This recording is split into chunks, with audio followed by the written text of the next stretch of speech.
An 80-year-old woman gripped a stranger's frozen gate with both hands and begged him to let her sleep in his barn. Not his house, his barn. Her husband stood behind her at 83, shaking so hard his cane rattled against the ice, and he could not lift his eyes off the ground. They had a home 3 miles away. They had a son, and they had walked out into a Wyoming blizzard rather than spend one more night under that roof. Then a German shepherd in a tactical harness stepped and past his handler, sat down at the old woman's feet and refused to move. If this story reaches you tonight, do three things. Subscribe so stories like this one keep finding people. Stay with it to the very end. The truth of what happened in that house doesn't come out until later, and it will change how you hear every word before it. And drop the name of your city in the comments. I want to see how far Arthur and Ruth's story travels.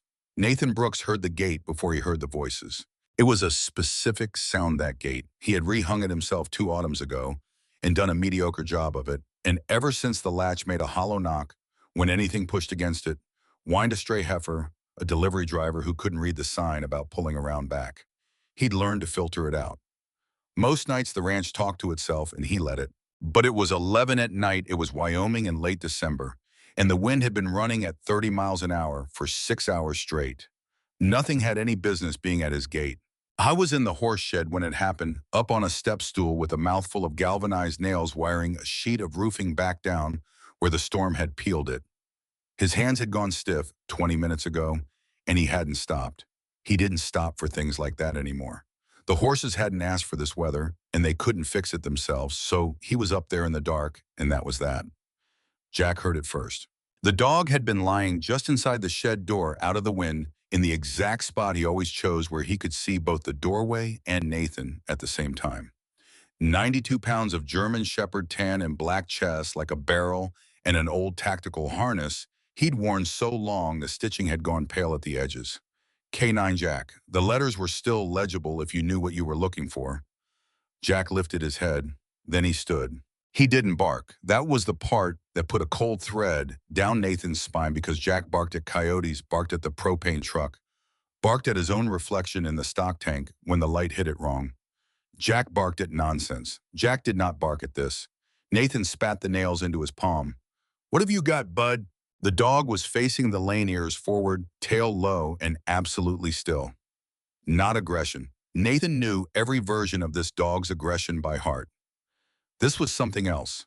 This was the posture Jack used to take in a doorway before he sat down, and in another life in another country, Jack sitting down in a doorway meant nobody moves. Nathan came off the stool. He crossed the yard with his jacket unzipped because he hadn't taken the time, and the cold went through him like a bad thought. Halfway across he saw them. Two shapes at the gate, bent, small, holding on to each other and onto the rails, like the rails were the only reason either of them was still upright. His first read was the read a man gets after 4 deployments in a lifetime of expecting the worst decoy. Two people at a gate in weather like this, at an hour like this, and somebody else, somewhere in the dark, waiting for him to walk out into the open. He actually stopped. He actually swept the tree line first. Then the wind dropped for half a second, just half a second the way it does, and he heard the woman's voice. "Please, we won't be any trouble. We won't touch anything." And every tactical instinct he owned collapsed like a bad tent. She was tiny. That was the first thing that registered, and it registered like a punch. A small old woman in a wool coat buttoned wrong, 2 buttons off, which meant she had dressed in a hurry or in the dark, or with hands that wouldn't work. No hat. Her hair had frozen at the ends. Her gloves were soaked through and had gone almost black with it, and she was holding the gate with both hands because her legs weren't going to hold her on their own much longer. Behind her the man, taller once, you could see the architecture of it, the frame of somebody who'd been a big man 40 years ago, but folded now, one hand white-knuckled on a wooden cane, the other on the woman's shoulder. Whether he was steadying her or she was steadying him, Nathan couldn't tell. Probably both. Probably neither of them could have told you either. Nathan got the gate open. "Ma'am, we're not asking to come in." She said it fast before he could finish, like she'd been rehearsing it the whole way up the lane and was afraid she'd lose her nerve if she didn't get it out. "We saw your light. We're not asking to come in your house. We just—" Her teeth were chattering so hard she had to stop. The old man finished it for her. His voice was ruined, sanded down to nothing. but it came out steady and unbearably polite. "Sir, would you let us sleep in your barn just till the wind lays down?"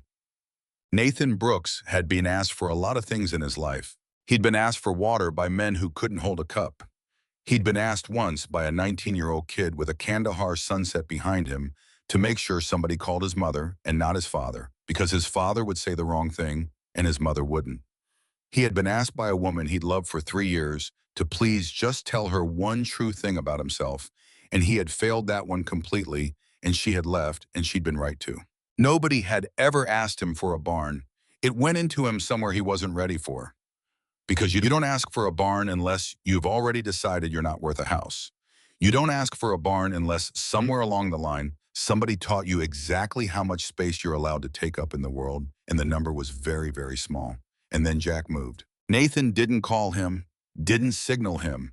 The dog just went past Nathan's leg out through the open gate, and Nathan's hand came up automatically to stop him, because 92 pounds of shepherd coming at you in the dark is a heart attack for anybody, let alone a woman that size. Jack, the dog, ignored him, which Jack did not do.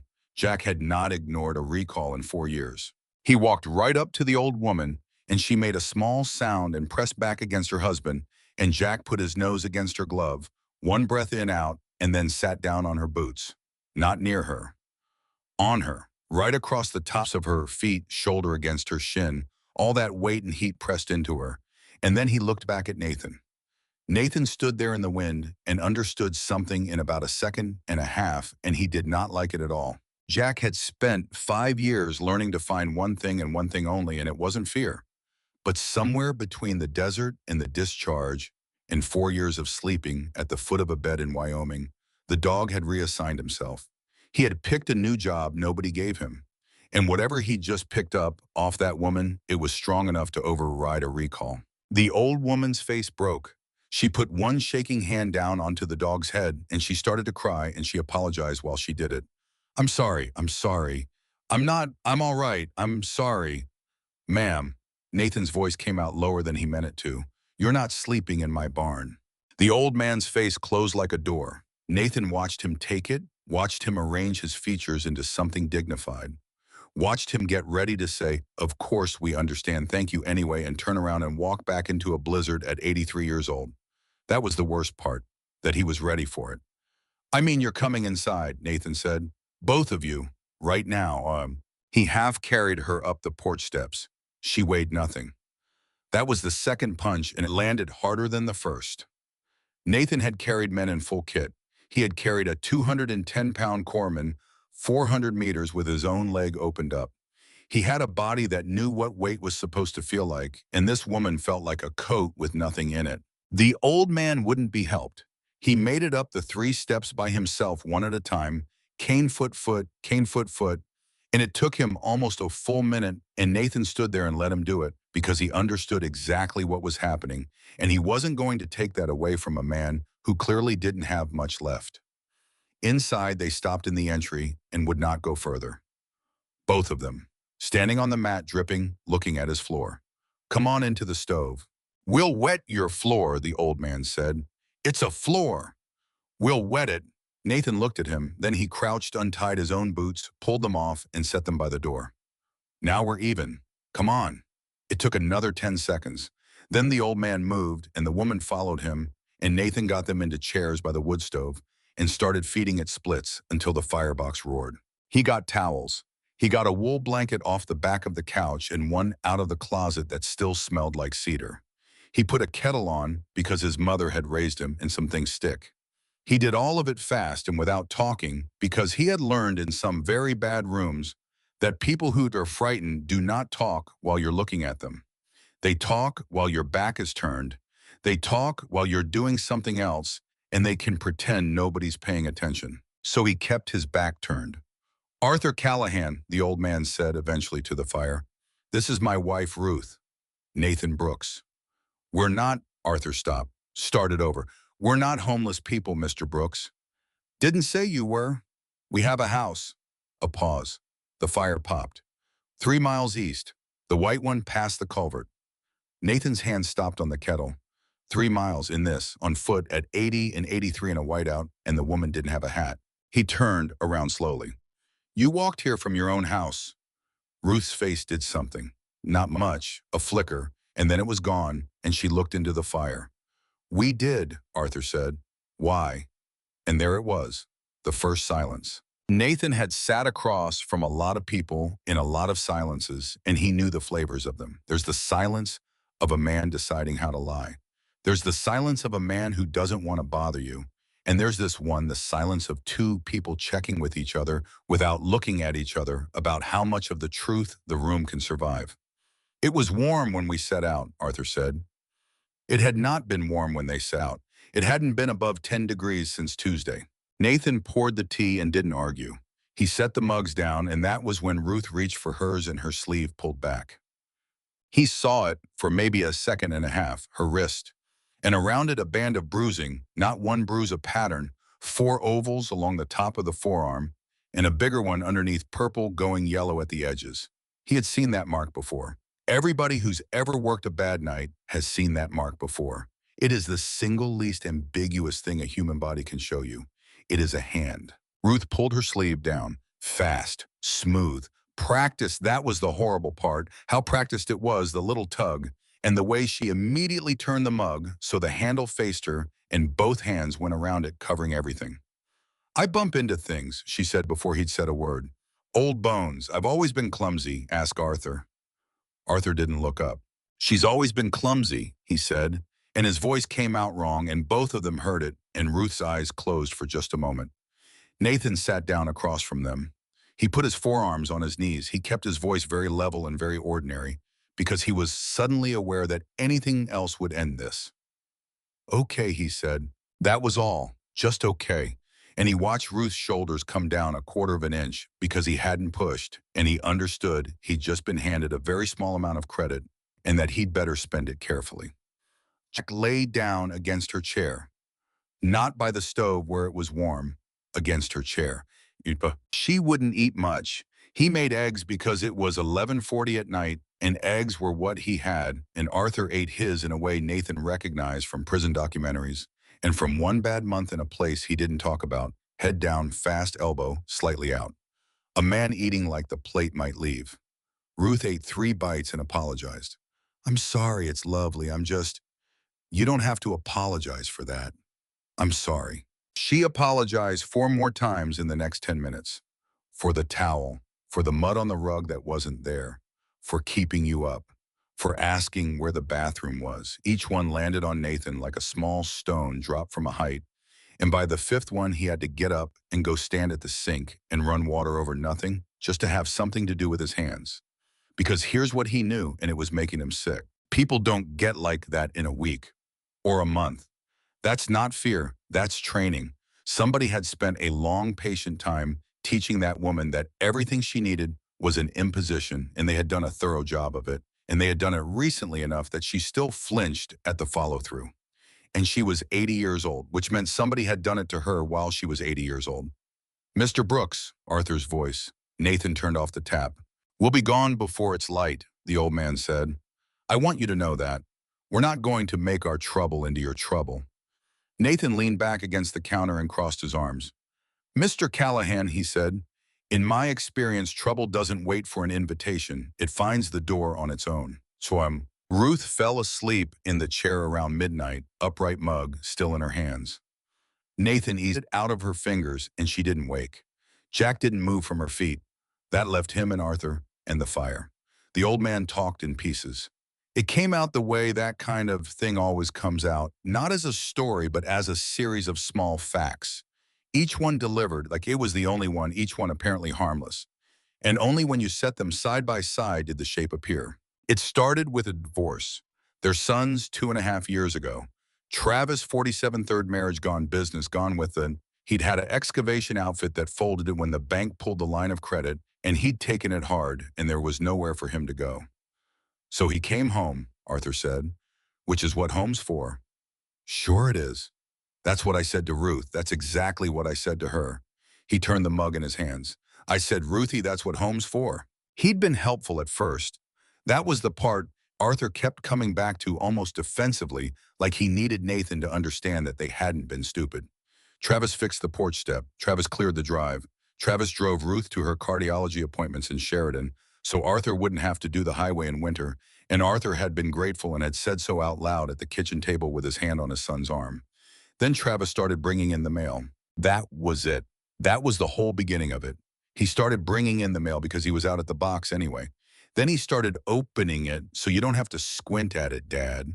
Then he started paying the bills online because it's free and the stamps are a ripoff. Then he needed to be on the account to do that, just as a signer, just for convenience. Then the pension deposits and the Social Security got redirected to an account. Arthur had never seen a statement for because it's all one pot anyway. Dad, I'm just consolidating. And I let him, Arthur said. He didn't ask permission. He described it. The old man looked up sharply. It was the first time all night he'd looked directly at anybody. Yes, he said. Yes, that's what it was. That's how it works, Nathan said. It's not a decision you make. It's a decision that gets made near you. Arthur's chin came down. He held onto the mug. There was a day, he said quietly, I went to buy diesel, and the card didn't work. And I stood there in front of the boy at the register, and I had to say out loud with people behind me, I guess I don't know what's wrong with it. His jaw worked. 61 years I've paid for my own fuel. What did Travis say? He said he'd fixed a fraud alert. He said he was protecting me. Was there a fraud alert? The fire cracked. Arthur didn't answer, which was the answer. Twab. Around 1 in the morning, Nathan asked the question he'd been circling for an hour. Mr. Callahan, where's your phone? Arthur's hand tightened on the cane across his knees. It got lost. Both of them. Yes. When in the spring. So for 9 months, nobody in that house had a phone. Travis has one. Nathan let that sit in the room until it got as heavy as it deserved to be. Ruth has a heart condition, he said. You just told me she sees cardiology in Sheridan. And there's no phone in the house. Arthur's eyes came up, and there was something in them Nathan hadn't seen yet, something that had been buried under all that politeness. It looked like rage. It looked like rage that had been alive so long, it had gone quiet and started eating its owner instead. I know, the old man said. I know what that is. Do you think I don't know what that is?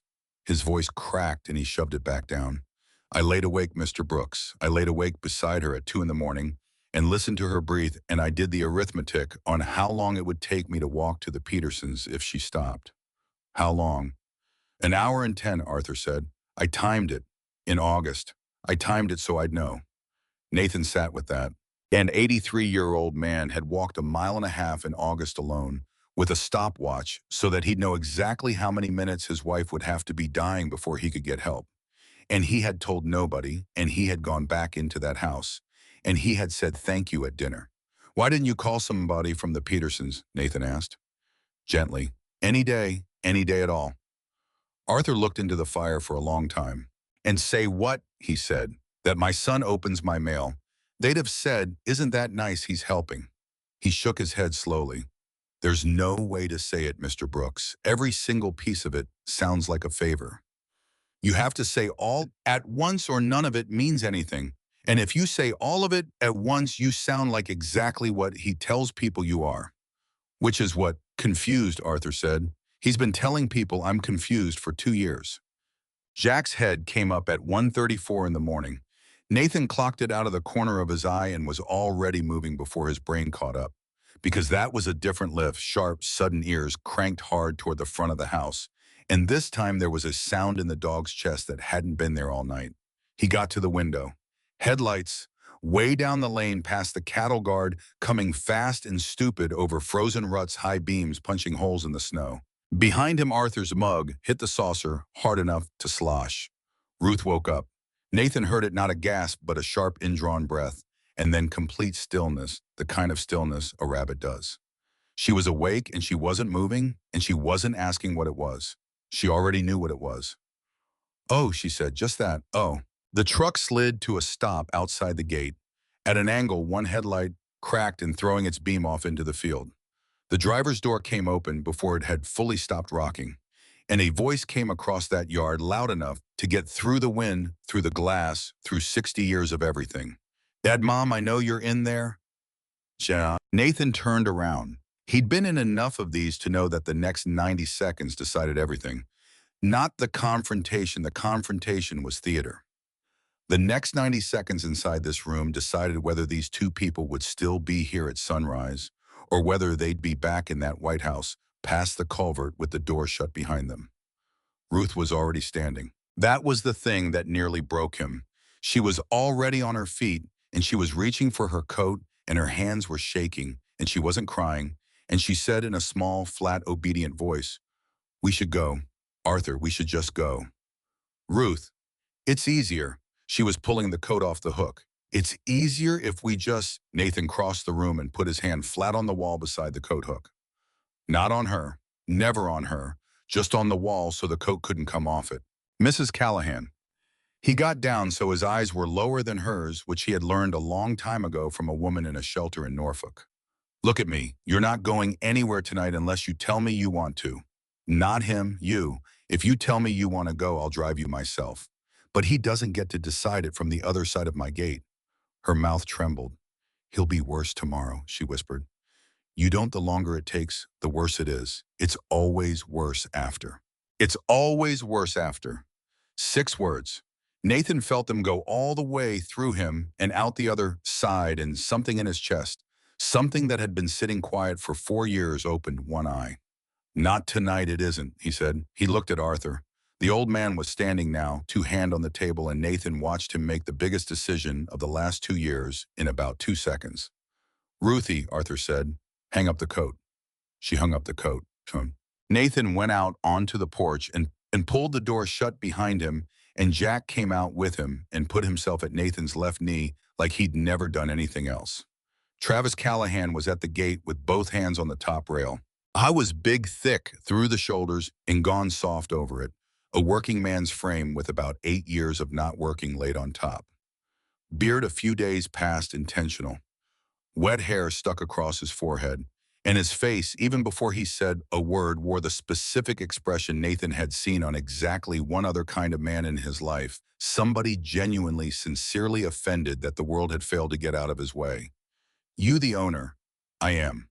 "My parents are in your house." "They are." "Then open the gate." Nathan didn't move. "It's 1:40 in the morning." "Yeah, I'm aware. I've been driving these roads for 3 hours." Travis shoved the gate. It knocked against the latch and held. They wandered off. They do that now. My mother's got— Look, they get confused after dark. It's a whole thing. It's very common at their age. I'll take them home, and you can go back to bed, and we'll all forget about it. "Mr. Callahan," Nathan said, "how'd you know they were here?" "A beat. A very small one. But it was there." "What, 3 hours of driving, and you came straight up my lane at 1:40 in the morning?" Nathan tipped his head slightly. "Somebody see them, because I've got no neighbor between here and the culvert." Travis's jaw set. "I know my parents." "That's not what I asked." And that was the first crack. Nathan watched it happen, watched the man recalculate, watched him decide to be angry instead of answering. Because anger is what you reach for, when the truthful answer is, "I have driven every road out of that house at speed because I know exactly what they're running from." "You want to be careful," Travis said, getting between a man and his family. Behind Nathan, the front door opened. I didn't turn. He heard the cane first. The tap, the drag, the tap, and then Arthur Callahan's voice came out over Nathan's shoulder, thin as paper and hard as a nail. "We didn't wander, Travis." Something happened to Travis's face. For maybe a second, it went completely blank, the look of a man hearing a sound from a machine that has never made a sound before. Then it flooded back, and it came back wrong. "Dad, get in the truck." "No, get in the truck." And Ruth made a noise. Nathan heard it behind him, a soft, involuntary intake, and the shuffle of her feet moving. Actually moving. Toward the steps. Toward the truck. Her body doing it before her mind could stop it, because 2 years of that voice had gotten down into her spinal cord and set up house. Jack turned his head and looked at her. Then Jack looked at Travis. And the dog's chest started to rumble, low, not a snarl, nothing showy, just a long, deep, unhurried sound like weather deciding something, and every hair from his shoulders to his hips came up in a ridge. Travis's eyes dropped to the dog and stayed there. "You want to control that animal." "He's controlled," Nathan said. "That's him controlled. Because if that thing comes off this porch, he's not going to come off the porch." Nathan's voice stayed exactly where it had been all night. He doesn't like how you talk to your mother, that's all. He'll live with it as long as I do. Travis's hands worked on the rail. You don't have the first idea what you're standing in the middle of. He jabbed a finger through the bars at the house at the two old people on the porch. I handle everything, their bills, their bank, their insurance, the property taxes on that place, which nobody paid for 11 months before I got there. Ask him. Ask him about that. He was building speed now, and he liked the speed. You could see it. I gave up my own life. I moved into my childhood bedroom at 45 years old to keep those two out of a state facility. And this is, you took my checkbook, Ruth said. It came out of the dark behind Nathan, and it was so quiet he almost missed it. And it stopped Travis Callahan mid-sentence like a hand on his throat. You pada, Travis blinked. Mom, you lost it. You lost it twice. You took the phones. Scammers call a people your age every day. You sold the tractor, Arthur said. It was rust. You changed the bank password. Because you kept calling them. You kept calling them and asking the same question 4 times, and they were about to freeze the whole. You locked the door, Ruth said, and the yard went absolutely silent. Even the wind for a moment. Nathan would think about that later, how the wind actually seemed to hold still for it. Travis stood there with his mouth slightly open. Ruth, Arthur said, not stopping her, steadying her. You locked the door on the outside, Ruth said, and you left it locked all night, and I banged on it, Travis. I banged on it until my hands hurt, and you turned the television up. Nathan did not move a muscle. He kept his eyes on Travis, and he kept his breathing even. And inside his skull, something went very cold and very quiet and very organized the way it used to. Travis recovered. Of course he did. Men like that always recover, and the recovery is always the ugliest part. For your safety, he said, you get up at night, you've fallen twice, you want to fall down the stairs at 80 years old and break a hip and die on the landing. Is that what you want? Because that's what happens, Mom. That's what actually happens to people your age, and I'm the only one in this family who's willing to say it out loud.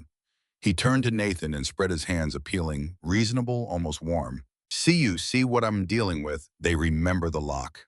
They don't remember the 2 falls. That's the disease, man. That's not me. And Nathan looked at him and understood finally and completely what kind of animal he was talking to. Because it was good. It was genuinely good. Every single thing Travis Callahan had done to those 2 people had a reason attached to it. And every reason was a reason a loving son might have. And if you took any one of them out and held it up to the light on its own, it looked like care. That was the whole design. He hadn't built a cage. He'd built 100 separate small favors and arranged them in the shape of a cage, and then he'd stood in the middle of it and dared anybody to point at a single bar and call it cruelty. Mr. Callahan, Nathan said, can I ask you one thing? What? If they're that confused, if it's that bad, if it's a disease, if they can't be trusted with a checkbook or a phone or an unlocked door. Nathan's voice didn't rise at all. How'd they get 3 miles in a blizzard tonight without you noticing they were gone? Nothing. Travis Callahan opened his mouth and nothing came out. Because that's a hell of a navigation job for 2 people who wander, Nathan said. That's not wandering. That's an escape. The rest of it went fast the way these things do once the mask has slipped and everybody's seen underneath. Travis got loud. He said the word responsibility 4 times and the word oh twice, and the second time he said, oh, Arthur Callahan spoke. We raised you, the old man said. We buried your mother's sister, and we still put you through 2 years at Casper. We took your kids on weekends when Denise wouldn't. We paid your bond in '98, and we never once said the word out loud in this county. And I paid it back, Travis snarled. No. Arthur's voice didn't shake. You collected. It was a small sentence. It landed like a felled tree. Travis stepped back from the gate. He looked at his father, and then his mother, and then at Nathan, and whatever was left of the performance came off him entirely. Fine, he said. Fine, keep him. Play hero for 1 night. But you listen to me, soldier boy. He pointed. Tomorrow morning, I'm at the sheriff's office when it opens. And I'm going to sit down and explain how a man who lives alone out here has got 2 vulnerable adults with documented cognitive decline in his house at 2 in the morning and won't let their own son through the gate. You think about how that sounds. You think real hard about how that sounds. Then he looked past Nathan at his parents and he smiled. And after that, he said, I'm selling the house. Ruth's hand went over her mouth. I'm selling the house and the ground it's on, and I'm putting the two of you somewhere you can't embarrass me anymore. And there is not one thing in this world either of you can do about it because I have the paperwork and you have nothing. He was breathing hard. You've got a bow and a stranger. That's what you've got. That's the whole army. He got in the truck. The engine went up, and then he leaned out the window one last time and looked at Jack. Nice dog, he said. Dogs sleep too, buddy. The taillights went down the lane and got swallowed. Arthur made it 4 steps back toward the door before his cane slid on the ice. Nathan caught him under the arm before he went down, caught the whole weight of him, which was nothing, which was less than nothing, and for about 3 seconds the old man just hung there, in a stranger's grip, with his eyes shut and his mouth working. I'm sorry, Arthur said. Don't. I'm sorry, I'm... Mr. Callahan, Arthur. Nathan got him upright. You just stood on a porch in a blizzard at 83 years old and told that man no, to his face, out loud. He waited until the old man's eyes opened. You didn't fold. You understand me. You didn't fold. Arthur Callahan's face came apart. He cried the way men of that generation cry, which is to say almost silently and with terrible shame, one hand over his eyes, apologizing through it. Nathan got him inside and into the chair and put a blanket around him and did not say anything else because there wasn't anything else. And sometimes the kindest thing a man can do is stand nearby and not require you to be all right yet. Ruth sat on the floor, 80 years old, and she went down onto the floorboards by the stove and put her arms around Jack's neck and pressed her face into his ruff, and the dog held absolutely still for it. Didn't lick, didn't squirm, just braced and let her. I'm sorry, she said into his fur. I'm sorry. I'm so sorry. I'm sorry. Nathan had to walk into the kitchen and stand there for a minute. It was almost 3 when Jack got up. Nathan noticed because he'd been watching the window and the dog had been asleep against Ruth's chair, and then suddenly he wasn't. He crossed the room, went into the mudroom, and stopped in front of Arthur's coat where it hung dripping on the peg. He put his nose against the right-hand pocket, and he shoved it. Jack. The dog shoved it again. Harder. Then he sat down in front of the coat and looked back over his shoulder, and Nathan knew that look. Everybody who has ever worked a dog knows that look. It is not, I want something. It is, I have found it, and I am not moving until you come see. Nathan went and put his hand in the pocket. Metal. Cold. He drew out a small rusted tin, an old tobacco tin, the kind that used to have a hinged lid wrapped around twice with a handkerchief and rubber banded shut. Behind him, Arthur made a sound. Oh, God, the old man said. Oh, I forgot. Ruthie, I still had it. Ruth's head came up. You had it on you. I put it in the coat in October, and I never... His hands were flapping uselessly at the blanket. Every time he'd go through the house, I'd move it, and I got so I couldn't remember where I'd... Nathan carried it to the table and set it down under the light. Mr. Callahan, what is this? Arthur was crying again and trying not to. It's everything, he said. It's everything we could get. Nathan peeled off the rubber band. Inside, folded down, small, photocopy of a deed with a date from 1974. 2 bank letters, both addressed to Arthur, and both opened by somebody else, judging by the tear. A property tax notice. A power of attorney with Arthur's signature on it, a signature Arthur was staring at right now, the way a man stares at a stranger wearing his coat. 2 letters from a development company Nathan had never heard of on heavy paper, the kind of paper that costs money. And underneath all of it, folded twice a piece of lined notebook paper. Nathan opened it. The handwriting was Ruth's.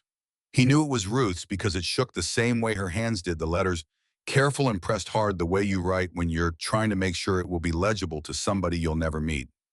9 words. If we disappear, it was Travis. Please tell someone. Nathan Brooks stood in his own kitchen at 3 in the morning with that paper in his hand, and he read it twice, and then he set it down very carefully on the table like it might come apart.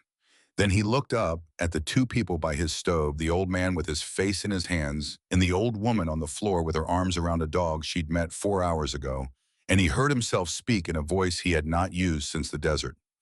Mrs. Callahan, he said, when did you write this? Ruth didn't lift her head from Jack's neck. March, she said. March of this year, yes. And you've been carrying it since March. We hid it, she said. We hid it in different places because I thought... Her voice went to almost nothing. I thought if somebody found us after, they'd need to know where to look. so they wouldn't just say we got confused and went out in the cold. The fire cracked. Nathan looked at the note again. At 9 words a woman had written on a page while her son was downstairs planning ahead for her own death, because she had already accepted it as a thing that was going to happen, and the only fight she had left in her was to make sure it wouldn't be called an accident. He put his hand flat on the table to steady it. Nobody, he said, is going to say that. Not one person. Not ever. He didn't sleep. He sat at that table until the sky went from black to a dirty pewter, with 9 words in front of him and a dog lying across the doorway. And he did what he'd been trained to do when something was too big to feel. He broke it into tasks. Task 1 was the phone call he made at 5:15 in the morning, which was a rude hour to call anybody, and he did not care. Marcus Aid picked up on the 4th ring, sounding like a man who'd been dragged out of a warm bed by his ankles. He'd been Nathan's team's intel guy for 2 rotations, was now a fraud investigator for an insurance outfit in Billings, and had a standing rule that Nathan Brooks got 1 favor a year, no questions. You realize what time it is. I need a name run. Travis Callahan, Sheridan County, and a company, Ironwood Ridge Development. There was a pause on the line, the sound of a man sitting up. Say that second one again. Ironwood Ridge. Huh, Marcus said, and Nathan heard him find a pen. That's interesting. Why's that interesting? Because I've seen that name twice this year, and both times it was attached to somebody's grandmother. A rustle of paper. Give me till noon. Task 2 was harder because Task 2 had to be asked, not ordered. He waited until Ruth was awake and had eaten half a piece of toast, which was a victory. Then he crouched by her chair, hands loose, his eyes lower than hers. Mrs. Callahan, I want to take you into town this morning. To a doctor. She was shaking her head before he finished. Oh, no, we don't need. Not for treatment, for a record. That stopped her. There's a difference, he said. Treatment is for you. A record is for later. Somebody's going to stand in a room someday and say you fell down. And I want a piece of paper that gets there first. Ruth looked at Arthur. Arthur looked at his hands. Ruthie, he said, let him write it down. Arthur, I don't want anybody looking at. I know. His voice broke on it. I know you don't. I've known that for 2 years, and I let it be a reason. He lifted his head, and there was something wrecked and finally honest in his face. It's not a reason anymore. I'm asking you. Let him write it down. She was quiet a long time. All right, she said, wow. The clinic in Ironwood was a 4-room operation between a feed store and a barber shop that had been closed since 2019, and Dr. Amara Boone had been running it for 19 years, which meant she had seen everything the county had to offer and had stopped being surprised sometime around year 6. She took one look at Ruth Callahan being helped through the door by a man in a Navy field jacket and a dog in a tactical harness, and Nathan watched her face do a thing he recognized, the small closing down of a professional who has just done math she didn't want to do. Ruth apologized to the front desk girl for coming without an appointment. She apologized to the nurse for the wet boots. She apologized twice more before they got her into a room. Dr. Boone said very evenly, Ma'am, in this building, you don't apologize for anything. That's a rule I made up, and I enforce it strictly. Ruth almost smiled. The exam took 40 minutes. Nathan waited in the hall because he was not family and had no business in that room. And Arthur waited with him, and neither of them said a word for the whole 40 minutes. Then Dr. Boone came out and asked Nathan to step down to her office and close the door. How much do you know? Enough to bring her here. She sat on the edge of her desk. I'm going to say some things, and I need you to not react. Go ahead. The bruising on her right forearm is in 3 separate stages of healing. She said it flatly, like reading a manifest. Yellow-purple, and one that's less than 72 hours old. That's not one incident. That's a pattern over, I'd say, a minimum of 2 months, and that's just what's still visible. Nathan's jaw did something. He kept the rest still. There's an older injury to the left shoulder that didn't get set right. 6 months, maybe more. She said she slept on it wrong. Dr. Boone's mouth thinned. You don't dislocate a shoulder sleeping wrong, Mr. Brooks. What else? She's dehydrated, her potassium's low, her blood pressure's a mess, and she told me she takes a diuretic and a beta blocker. And she's not sure how many she's had this week because. The doctor stopped, and for the first time her professional voice cracked a hairline. Because she doesn't hold her own pills. Somebody else brings them to her. Every day. When he remembers, Dr. Boone said. Nathan looked at a spot on the wall above her head for about 4 seconds. That's not neglect, he said. That's a dial. Say again. If you hold somebody's heart medication and you give it to them when they're pleasant and you forget it when they're not, he looked at her. That's not forgetting. That's a dial. You turn a person up and down with it. Dr. Boone was quiet. I've been practicing medicine in this county for 19 years, she said. And I want you to know I saw those two people in July, both of them, right here. He brought them in himself and he sat in the corner and he answered every question I asked her. And she looked at him before she said anything. And I noticed that Mr. Brooks, I noticed it. And I wrote a note in the chart that said possible caregiver stress. And I sent them home. She stood up. I'm going to document every single thing on that woman's body today. Measurements, dates, photographs with her consent. Nothing that says what I think, only what I can prove. She pulled a form out of a drawer, and her hands weren't quite steady. And then I'm making a mandatory report to Adult Protective Services because I should have made one in July. Arthur's exam was shorter and worse in a different way. A swollen ankle he'd been walking on for 3 weeks.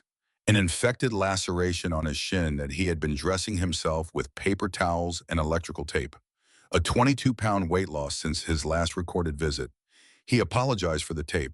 I didn't want to ask him for gauze, Arthur said, and then heard himself say it and stopped and stared at the floor with his ears going red. Nobody in the room said anything for a second. Then Dr. Boone said, Mr. Callahan, I'm going to clean that, and it's going to hurt like the devil, and you're allowed to swear at me. Marcus called at 11:40, which was earlier than noon, and Nathan knew from the first syllable that it was bad. Where are you? Parking lot. Talk. Okay, Travis Callahan, 47, 2 DUIs 09 and 14, assault charge in 98 pled down, and I'd bet your truck the bond on that one got paid by somebody with the same last name. It did. Excavation company, Callahan Site Services dissolved 18 months ago, owing about 90 grand between a bank line and 2 suppliers. And here's your first ugly thing, there's a judgment against him. Personal, 104,000 with interest, and there's an active garnishment order. Nathan's hand tightened on the wheel. Garnishment on what income he hasn't worked in 2 years. That, Marcus said, is exactly the question. You garnish wages, he hasn't got wages, so the money he's living on is money that doesn't have his name on it. His parents. Their deposits go into an account he's a signer on. He's not stealing it in a way that shows up as stealing. He's living inside it. Marcus exhaled. Nathan, that's not greed. That's a guy who's underwater and found a boat with 2 people already in it. Give me Ironwood Ridge. Right. So, a keyboard. Ironwood Ridge Development, Delaware, LLC, registered agent in Cheyenne, 3 years old. They're assembling ground on the east slope for what's marketed as a private hunting and lodge operation. High-end memberships. And they buy from old people. Marcus's voice went hard. I've got 4 parcels in the last 26 months. Sellers aged 71, 78, 84 in one estate. 3 of the 4 sold at 40 to 50% under comparable ground. And in 2 of them, the seller of record wasn't the owner. It was a family member holding power of attorney. Nathan closed his eyes. They're not doing anything illegal, Marcus said. That's the beautiful part. They just buy from whoever walks in the door with a signature. They don't ask how he got it. They've built a whole business model on not asking. How much ground do the Callahans have? 640 acres with a creek running through it and a bluff on the north line. Marcus paused. Nathan, that is the piece. Look at the map they've been assembling. They've got everything around it. The Callahan section is the hole in the middle of the donut. Without it, they've got a resort with a road running through somebody else's land. So they need it. They need it, which means the price they'd pay is not the price they're offering, and whoever's on the inside of that deal knows it. Nathan sat in the parking lot of a feed store with his engine running. Marcus, he said, how fast? That's your last ugly thing. Papers again. There's a purchase agreement drafted. I can see the filing shelf for it. Closing condition funds contingent on execution within 14 days of December 19th. Nathan did the arithmetic and something dropped out of him. That's the 2nd of January. That's the 2nd of January, Marcus agreed. So whatever's going on in that house, the locked door, the pills, all of it, it isn't random cruelty, brother. It's a deadline. He's been squeezing them because he's got 12 days left in a $100,000 judgment, and a buyer who walks if he can't deliver. Nathan stared through the windshield at a parked truck. 12 days. And 2 nights ago, an 80-year-old woman had walked 3 miles into a blizzard. She hadn't been running from her son. She'd been running from a calendar. The lawyer said no. That was the part Nathan hadn't planned for. Marcus had given him the name Dana Voss, 41, out of Sheridan ex-Navy JAG, did elder financial abuse almost exclusively, and Nathan had called expecting the conversation to be about scheduling. Instead, she listened for 6 minutes without interrupting and then said, "I'm going to be straight with you, Mr. Brooks, because I'd rather waste your morning than a year of your life. I can't take this." "Why not?" "Because everything you just told me is a story, and stories lose." Her voice was clipped, not unkind. "A locked bedroom door. Do you have a photograph of it?" "You have an 80-year-old woman's recollection. Missing phones. Can you prove they were taken and not lost? Missing money, is there a single transaction on that account he can't explain as groceries for mom? There's a power of attorney they say they never signed. They say. And he says they did, and he says they've got memory issues, which, by the way, is already in your own doctor's chart from July as a possibility. Do you understand what he does? The second I file, he files a guardianship petition. Emergency. And a judge who has never met these people looks at two competing stories, and the son is the family. You're a stranger with a barn." Nathan's jaw worked. "So that's it." "That's it unless something changes. I've lost 11 of these. I've won 31. A pause. "The 11 weren't because I was wrong. They were because I went in early with a story and no paper. And after you lose one of these, the family closes ranks and the old people become unreachable forever. I will not do that to your friends." Nathan sat with that. She was right. He hated that she was right. "Ms. Voss, can I send you one thing?" "Send it." He sent two. The photograph Dr. Boone had taken of Ruth Callahan's right forearm with the ruler in frame and the date stamp, and a picture of 9 words on a piece of lined notebook paper. "If we disappear, it was Travis. Please tell someone." The phone rang back in under 3 minutes. Dana Voss's voice had changed entirely. "Who has the original of that note?" "It's in my kitchen." "Put it in a plastic bag and don't touch it again. Don't fold it, don't flatten it, don't let her handle it." She was moving. He could hear a chair scrape. "Mr. Brooks, do you understand what you just sent me?" "A note. It's dated by her own account to March. It's in her handwriting. It names him, and it's anticipatory. She wrote it expecting harm." A door shut on her end. "Everything else you told me is a story. That is not a story. That is a woman who was afraid enough of her son that she prepared for her own death 9 months ago and hid the evidence in a tobacco tin. So you'll take it." "I took it 30 seconds ago." Keys jingling. "Here's what happens now, and it happens fast because you told me the 2nd of January, and that changes everything. He needs a signature before that date, which means he is going to escalate." "How much?" "All of it," Dana said. "Men like this don't have a middle setting. Right now, he's got 12 days and no leverage because you're holding his leverage in your living room." Sheriff Wade Ellery came out to the ranch at 3 that afternoon, and he came alone, and Nathan clocked immediately that the man had not come to help. He'd come to look at him. Ellery was 51, lean gray, coming in at the sideburns, a mustache that made him look sterner than he was. He stood in the yard with his thumbs in his belt and said without preamble, "Travis Callahan was in my office at 8:05 this morning." "I bet he was." "He tells me you've got 2 vulnerable adults in your house and you wouldn't let their son on the property." "That's true," Nathan said. "The second part." Ellery's eyebrows went up a quarter inch. "You're not going to argue with me?" "No, sir. He came up my lane at 1:40 in the morning, yelling. I wouldn't open my gate to my own brother at 1:40 in the morning if he was yelling." Something in the sheriff's shoulders came down half an inch. "He also tells me his mother's got dementia. Then you should talk to her." "That's why I'm here." Nathan stepped aside. "Sheriff, one thing before you go in. She's going to apologize to you, probably 4 or 5 times, for your time for the mud for existing." He held Ellery's eyes. "I'd take note of that." Ellery was inside for 50 minutes. When he came out, he stood on the porch and didn't move for a while, looking out at nothing, and when he finally spoke, his voice had gone rough. "I've known Arthur Callahan since 1996, he said. "He sold me a hay rake. He judged the 4-H heifer class 11 years running. His wife brought a pie to my mother's funeral. He took his hat off and turned it in his hands. I saw that man at the Ace Hardware in August. He was buying gauze pads, and he put half of them back. Nathan didn't say anything. He put half of them back, Ellery said again, and I said hello, and I kept walking. Sheriff, no, I want to say it out loud because if I don't say it out loud, I'll find a way to make it not my fault. He put the hat back on. That woman apologized to me 6 times. 6. I counted after you said it. And on the 4th one, she flinched when the furnace kicked on. He came down the steps. Here's where I'm at, he said. I can't arrest a man for opening his parents' mail. That is not a crime in Wyoming or anywhere else. And if I go at this half-cocked, I hand him a wrongful arrest suit, and I hand those 2 people back to him with a bow on it. I know.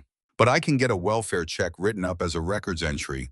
I can log today's visit, and I can drive past that White House on the Culvert Road on my own time. He opened his truck door and paused. Mr. Brooks, what's your read on this fella straight? Nathan thought about it. I think he's not angry, he said. I think everybody keeps looking at him and seeing an angry man, and that's wrong. Angry men are loud and stupid. This one's scared. He's got a judgment against him and a deadline and no way out except one signature, and a scared man with an exit and a deadline will do things an angry man wouldn't. Ellery looked at him for a long moment. Where'd you learn to talk like that? Places I don't like to think about, Nathan said. The next 4 days were the strange part. Nothing happened, and the nothing was worse than something. Travis didn't call, didn't come, didn't show up at the gate. And Nathan, who had spent a decade learning that quiet is not peace quiet, his preparation moved through those 4 days like a man expecting a floor to give out.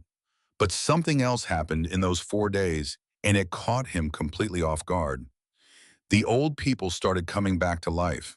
It began with Arthur asking on the second morning whether Nathan had a rasp.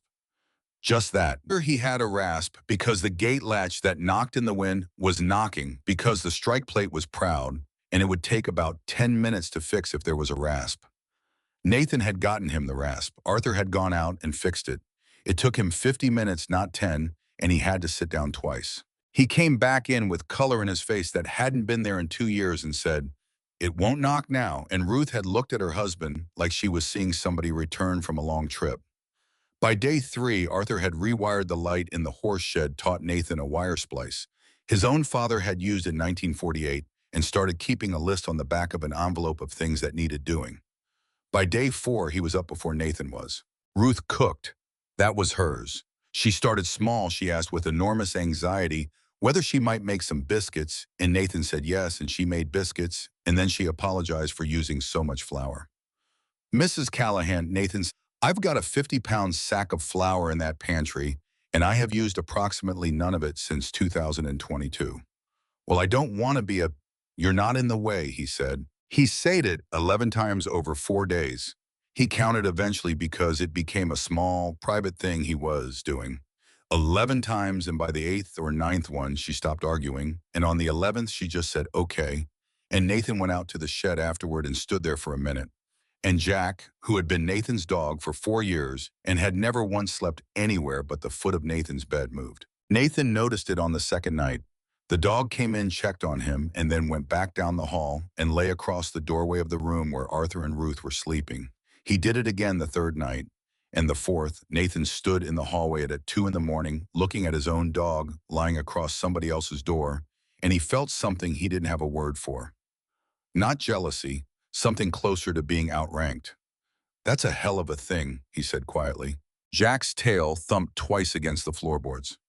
He didn't get up. On the 5th day, Dana Voss came out with a banker's box and put the whole thing on its head, spread the tin's contents across Nathan's kitchen table, and worked through it for 2 hours, barely speaking, and Nathan let her and Ruth kept trying to bring her coffee, and eventually Dana said, "Mrs. Callahan, sit down and stop feeding me, I'm working," in a tone so brisk and unbothered that Ruth actually laughed. Then Dana went very still over one document. "Mr. Callahan, come look at this." Arthur came around the table. "This power of attorney, is that your signature?" "He says it is." "That's not what I asked." Arthur looked at it a long time. "I don't remember signing it." "Okay, look at the deed from 1974. Look at your A." She put them side by side. "You start your A from the bottom left and you go up. Everybody does what they do, and they do it their whole life. On this one, she tapped the POA. The A starts at the top. Somebody drew that letter. They didn't write it, they drew it, and they drew it looking at a sample. Ruth made a small sound. There's more. Dana pulled out a notarization page. This is notarized March 11th. It says both principals appeared in person at the residence. She set a hospital discharge summary down next to it. Mrs. Callahan was admitted to Sheridan Memorial on March 9th and discharged on the 13th. Silence. She wasn't in that house, Dana said. She was in a cardiac unit 40 miles away, which means the notary either wasn't there or lied or was handed papers by a man who told her the old folks had already signed. Arthur put both hands on the back of a chair. He did it while she was in the hospital, he said. Yes. He sat in that waiting room with me. Arthur's voice was going somewhere bad. He sat there and he got me coffee out of the machine and he put his hand on my back and he said, "She's tough, Dad." Mr. Callahan. He said, "She's tough, Dad." The old man's face crumpled and hardened at the same time. And he had those papers in the truck. Nathan watched Dana Voss's expression and it did not change at all. And that told him everything about how many times she'd sat in this exact kitchen. "That's how theft dresses for church," she said quietly. Then she pulled out one more piece of paper and her voice changed. "Now, this one I want you to explain to me because this is the one that scares me." It was a letter, not from the development company, from an insurance agency in Casper dated in October confirming a change of beneficiary and an increase in coverage on a term life policy on Ruth Callahan. Nathan read it twice. "That's not her policy," Arthur said. "We dropped ours in '06. We couldn't." "It's a new one," Dana said. "Written in October, $200,000. Payer of record is Travis Callahan. Beneficiary is Travis Callahan." Nobody spoke. Ruth Callahan sat very straight in her chair with her hands folded, and she said in a perfectly calm voice that was somehow worse than screaming, "Well, that explains the pills." Nathan's head came up. "Ruth." He got very particular about the pills in October. She was looking at the tablecloth. "Some days two, some days none. I thought he was punishing me for the thing with the checkbook." She smoothed the cloth under her palm. "I did wonder why it was so uneven." Arthur made a sound like something tearing. Dana Voss put her pen down and for the first time all afternoon, her professional face slipped completely and underneath it, she looked about 10 years older. "Mrs. Callahan," she said, "I need you to listen to me very carefully. You are never taking a pill from that man's hand again as long as you live." Nathan walked out onto the porch after that and stood there in 12-degree air without a coat until his hands stopped shaking. Because he'd had the whole thing wrong, he'd built a picture in his head over 5 days, a broke-cornered man leaning on his parents for a signature. Ugly, but comprehensible. Human. That letter wasn't a signature. That letter was a man who had sat down in an insurance office in October and calculated that his mother was worth more finish than continuing and had paid a premium on it and had gone home and made her dinner. Jack came out and pressed against his leg. "Yeah," Nathan said. He put his hand on the dog's head. Under his palm, he could feel the edge of the old harness, the letters worn nearly flat. "You knew, huh?" he said. "First 30 seconds at that gate, you sat down on her feet." Jack leaned into him harder. Nathan had spent 4 years telling people this dog was retired. Bad hip, blown ear, $1,200 of veterinary work, in a medical discharge, in a flight home in a crate. Retired, a ranch dog, a guy's dog. And in 30 seconds at a frozen gate, that retired dog had done the only thing he'd ever been trained to do, which was find the thing everybody else was walking past. "Okay," Nathan said. "Okay, bud." Dana left at 6 with copies in her box and a plan Nathan didn't like but couldn't argue with, a petition for emergency protective order, an APS referral already running through Dr. Boone, and a motion to void the power of attorney, all of it to be filed the morning of December 31st, not before. "Why not tomorrow?" Nathan had asked. "Because the second I file, he knows exactly how much I have," Dana said. "And right now he doesn't. Right now he thinks 2 old people ran off to a stranger's house with nothing but a coat. He does not know about the tin." She picked up her box. "Every day he doesn't know is a day he might do something careless. Or a day he does something else." Dana Voss looked at him. "Yes," she said, "that too." It was almost 8 when Nathan went out to check the horses, and Jack came with him, and about 40 yards from the shed, the dog stopped walking. Not a slow stop. He planted. Nathan's hand went out flat for silence before his brain had explained anything. The dog's head was up and swinging left toward the back pasture line, and the growl that came out of him was so low, Nathan felt it through his boot soles more than heard it. He put the light down the fence. 4 posts down the wire had been cut. Not broken, not pushed through by an elk.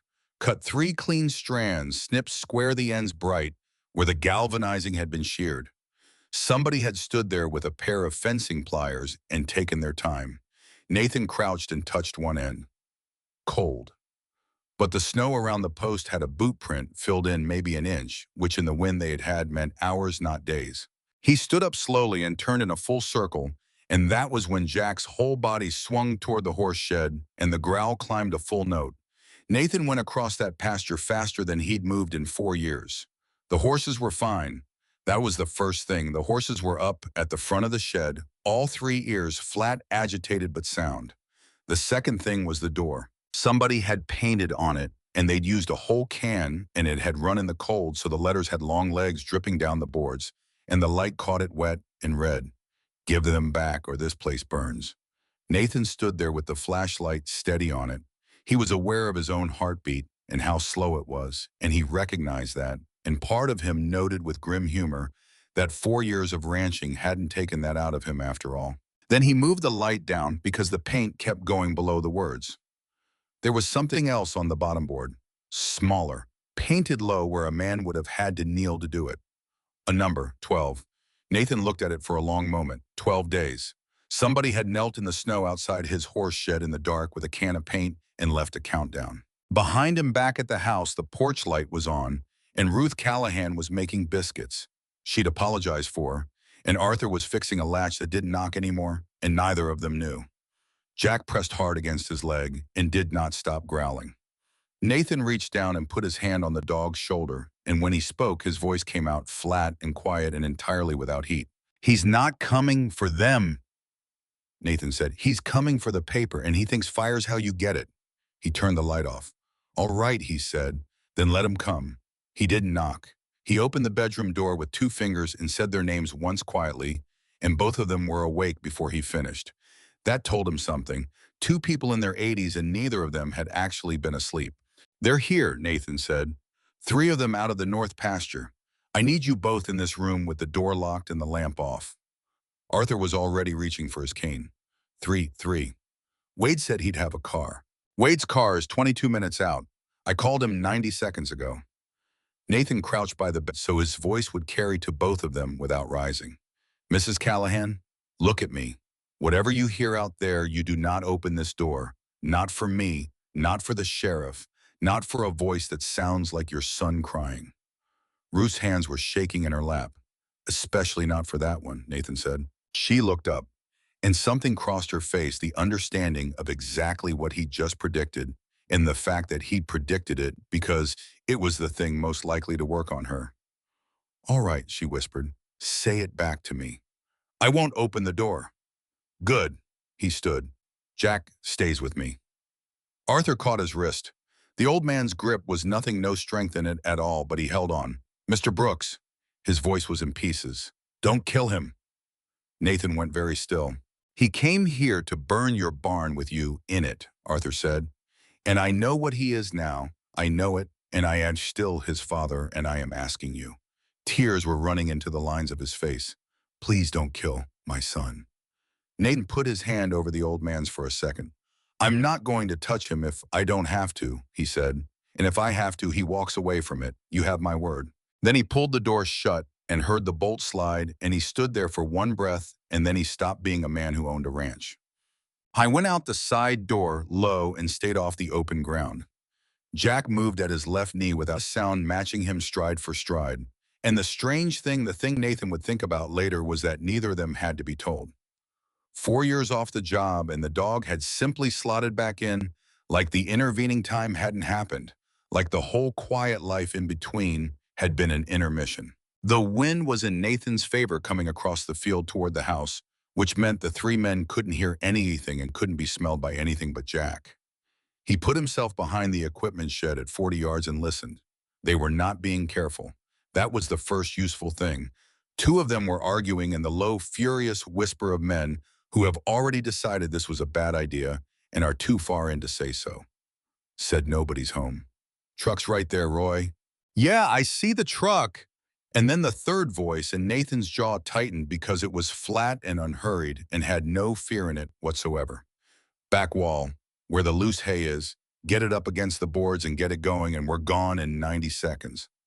Nathan closed his eyes for a half second. The back wall, not the front, not the door with the paint on it. The back wall of that shed was 14 feet from the horse paddock fence, and the wind was running east, and if that wall went up, the fire would be on the horses before anybody could get a gate open. Travis Callahan knew that. He had grown up 2 roads over. He knew exactly which wall. Okay, Nathan breathed. Okay.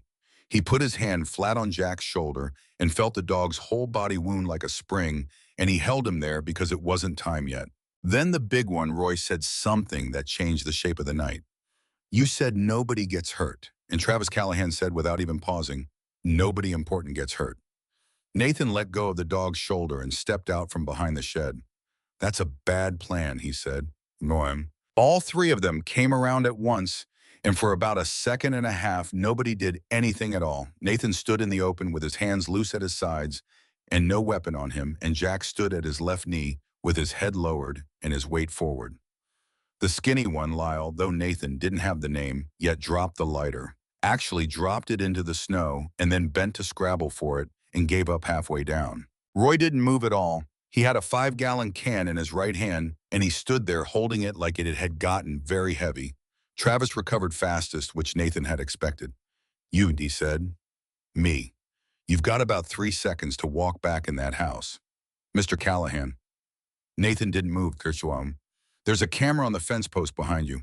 There's another one on the shed, and the third one's had your face since you came through the wire at 12:52. Travis's head turned, just slightly. He couldn't help it. He's lying, he said. Sheriff's 20 minutes out, Nathan said. I called him before you cleared the pasture. So here's what happens now. You 3 set that can down and walk out the way you came in, and in about 6 weeks you stand in front of a judge on a property charge. He paused. Or you light it and it stops being property because there are 2 people in that house and one of them's your mother. Roy's head came around toward Travis. There's people in the house. Roy, you said the house was empty. Roy's voice had gone up. You said they were in town. Shut up. Travis, you said. I said shut up. And that was the first real crack, and Nathan drove a wedge straight into it. Roy. He said it calmly like they were talking about weather. How much is he paying you? Roy didn't answer. Because whatever the number is, he doesn't have it. He's got a $104,000 judgment against him and a garnishment order, and every dollar he's touched in 2 years came out of his mother's Social Security. Nathan let that land. He's paying you with money that's about to be frozen by a court on Monday morning. Roy Mattson turned his head and looked at Travis Callahan, and Nathan watched a man realize he'd been recruited by somebody with nothing. Is that true? He's a stranger, Roy. Is it true? And Travis Callahan made the only mistake left available to him. He hesitated. Roy set the can down in the snow. I'm out, he said. I'm out. I got 2 priors. I am not doing arson on an occupied. That was when Lyle panicked. It happened fast, and it happened stupidly, which is how these things almost always go. The skinny one had finally gotten hold of his lighter, and instead of running, instead of doing the one sensible thing available, he lunged sideways at the can Roy had just put down and grabbed it and slung it underhand at the shed wall. The can hit the boards and burst its cap and went end over end, and a dark, wet arc came out of it across the loose hay stacked at the base of that wall, and the smell hit Nathan a full second later. Lyle's thumb came down on the lighter. Jack was already gone. Nathan hadn't given a command. There wasn't time to give a command, and there wouldn't have been a command for this anyway, because what the dog did was not in any manual. He did not go for the man. 92 pounds of German Shepherd came across that ground and drove between Lyle Crowder and the wall, not at him, past him, so close that his shoulder clipped the man's hip and spun him, and Jack barked once. 1 bark. That was all. It was the loudest sound Nathan had heard in 4 years. It came off the shed boards and out across the pasture, and Lyle Crowder went straight over backward into the snow with a noise like a kicked dog himself, and the lighter came out of his hand and went into 8 inches of powder and did not come back out. Nathan was moving before the man landed. Roy came at him, not with any real commitment. Nathan could tell that inside the first step, this was a man swinging, so he could tell himself later that he'd swung, and Nathan turned inside the arc, caught the wrist, folded it, and put him face down with a knee between his shoulder blades in under 2 seconds. "Stay by him," Nathan said. Roy stayed, and Travis ran for the house. Nathan came up off Roy and got maybe 4 strides before Lyle grabbed his ankle from the ground with both hands. He went down hard on his hip, kicked free, and rolled up, and by then Travis had 20 yards on him and was going for the porch, and Nathan understood in one horrible flash of clarity what the man was going to do because it was the only card he had left. He wasn't going to break the door. He was going to ask. "Mom." Travis hit the bottom of the porch steps, and his voice came out of him raw and cracking and absolutely convincing. "Mom, it's me. I'm hurt. Mom, please." Nathan was 30 yards out and running, and he knew he wasn't going to make it in time, and he heard himself shout something that wasn't a word. Inside the house in a locked back bedroom, an 80-year-old woman was listening to her son cry. "Mom, I'm sorry, Mama. Please, I'm sorry. I need help, Mama." Nathan hit the porch steps. "He's not hurt," he shouted at the house. "Ruth, he's not hurt. Don't you open that door." And Travis spun on him with his face completely dry. Not a tear on it, nothing. The crying had come out of his throat and stopped at his chin, and above it his eyes were flat and calculating and utterly untouched, and Nathan actually felt something turn over in his stomach. "She'll come," Travis said. "She always comes. Not tonight. You don't know her." "I've known her 9 days," Nathan said. "I've watched her flinch at a furnace, and I know something you don't because you've never once had to learn it. She is not the same woman she was 2 weeks ago." Travis lunged at him. I cut down. He was big, and he was heavy, and he had about 40 pounds on Nathan, and none of it mattered even slightly. Nathan let him come, stepped off the line, hooked the arm, and used the man's own momentum to put him into the porch post. Travis rebounded off it, swung wild, and Nathan caught that one on his forearm and put him down onto the boards on his stomach and pinned the wrist up between his shoulders. Travis screamed into the porch floor. Not from pain, Nathan hadn't given him enough for pain. From rage. "Get off me. Stop moving. That's my house in there. That's my mother and my father and my house. Stop moving or I'll make you stop." Travis stopped moving. And then into the boards, breathing hard, he started to talk, and it came out of him in a way Nathan hadn't expected at all. "You don't know what it's like," he said. "You don't know what it's like to be 47 and living in the room you grew up in, sleeping in a twin bed, with a poster still on the wall." He was shaking. "You know what my dad said to me the day I moved back?" He said, "It's all right, son. That's it." That's all he said. "It's all right, son." That was mercy, Nathan said. It was pity. It was mercy, and you couldn't stand it, so you decided to turn him into somebody you could look down on. Nathan's voice was flat. "You didn't take his checkbook because you needed money. You took it because a man who can't buy his own diesel can't pity you." Travis went silent. "How long," Nathan said, "did it take you to start enjoying it?" "Nothing. That's what I thought." The porch light came on. Nathan's head snapped up. The front door was open, and Ruth Callahan was standing in it. She had come out. She'd unlocked the bedroom door and come down the hall past everything Nathan had told her, and she was standing there in a cardigan, with her hands at her sides, and behind her in the hallway, Arthur was gripping the door frame with his mouth open on a word he hadn't gotten out. "Ruth," Nathan said, "go back inside." She didn't seem to hear him. She was looking down at her son on the boards. And Travis, who had been silent and furious 10 seconds ago, turned it back on like a tap.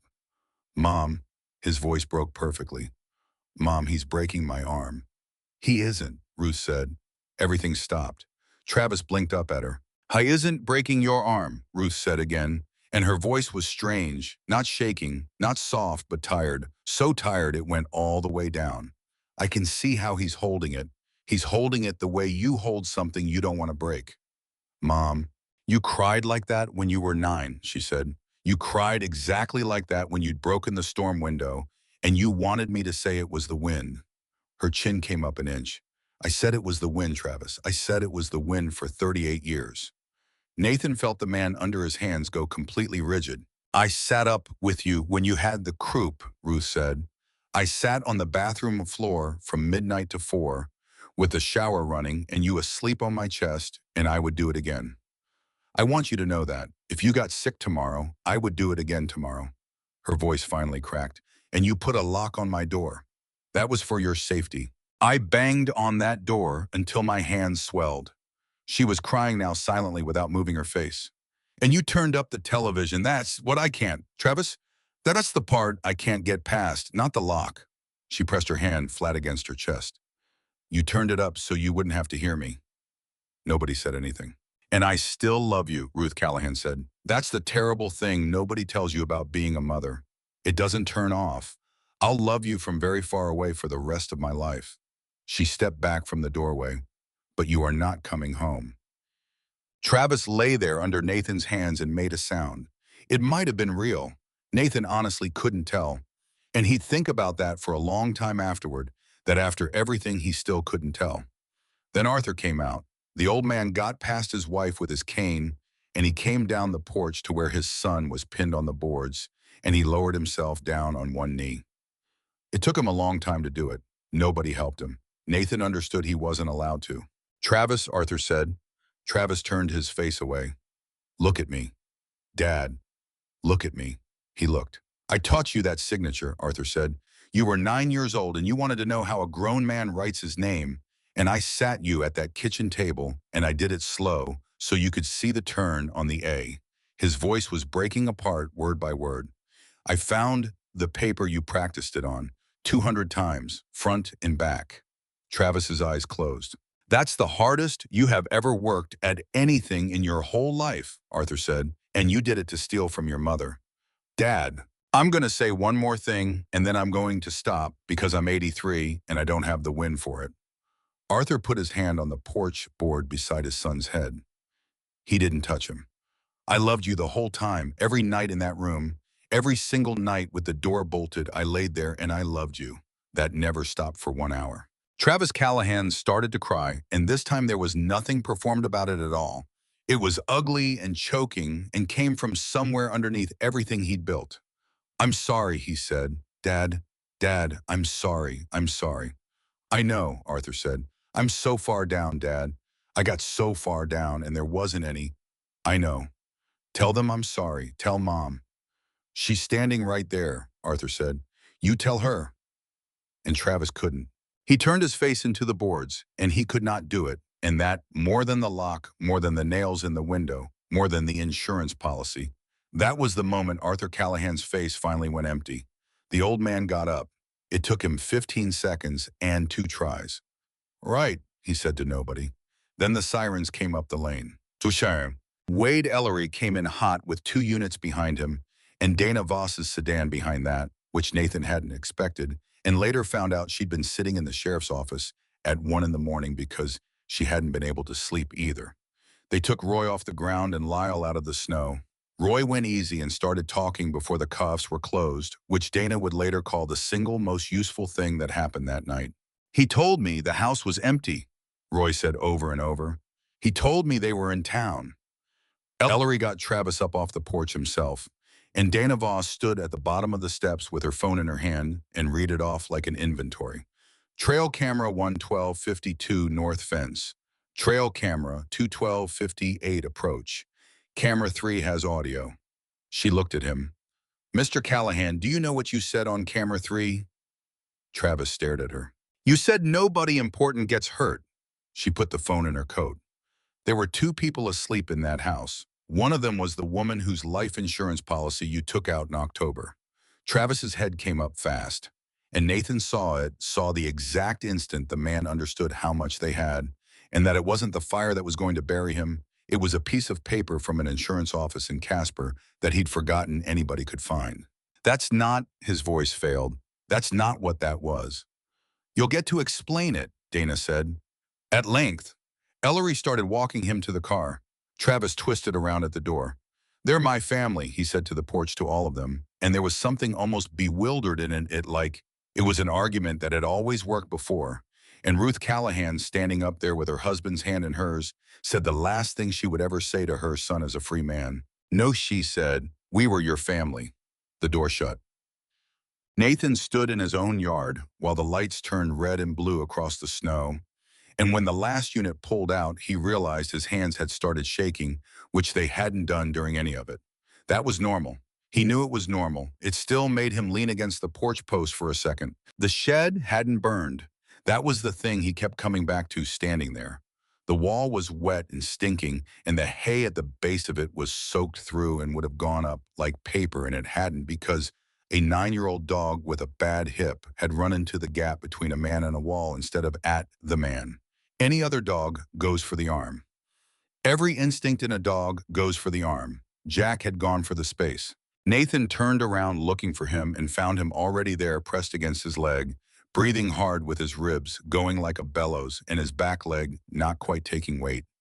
Nathan got down on his knees in the snow and ran both hands over him. Hey, bud, where'd you get it? The dog leaned into him and licked his jaw once, which Jack never did, and Nathan felt the harness under his palms, the old stitching, the letters gone nearly flat, Canany. Jack worn down to a shadow of itself. Yeah, Nathan said. His voice didn't work right. Yeah, you never actually retired, did you? He put his forehead down against the dog's head for a second out there in the dark with nobody watching.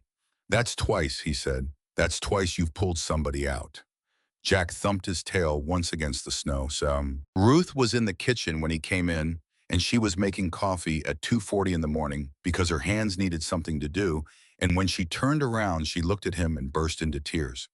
I opened the door, she said. You told me not to, and I opened it. I'm sorry.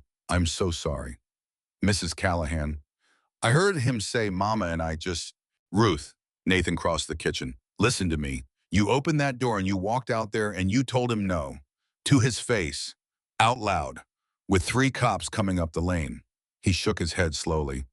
Ma'am, I have watched grown men fail to do that. You didn't fold. She pressed both hands over her mouth. You didn't fold, he said again. Arthur was sitting at the table with his cane across his knees and his eyes closed, and he spoke without opening them. Mr. Brooks. Sir, you kept your word. The old man's throat worked. I asked you not to kill my son, and you didn't, and I want you to know I understood what I was asking. I understood exactly what I was asking of a man in your position.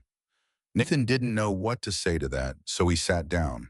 They sat there, the 3 of them, and the dog came in and lay down under the table with his head on Nathan's boot, and nobody talked for a long time. Then Ruth said quietly, Will they let me see him someday? Nathan chose his words carefully. Probably, not for a while. I think I'd like to, she said. I don't know if I would go, but I'd like to be a person who could. Arthur reached over and put his hand on top of his wife's, and she turned hers over and gripped it, and the 2 of them sat like that with the coffee going cold in front of them.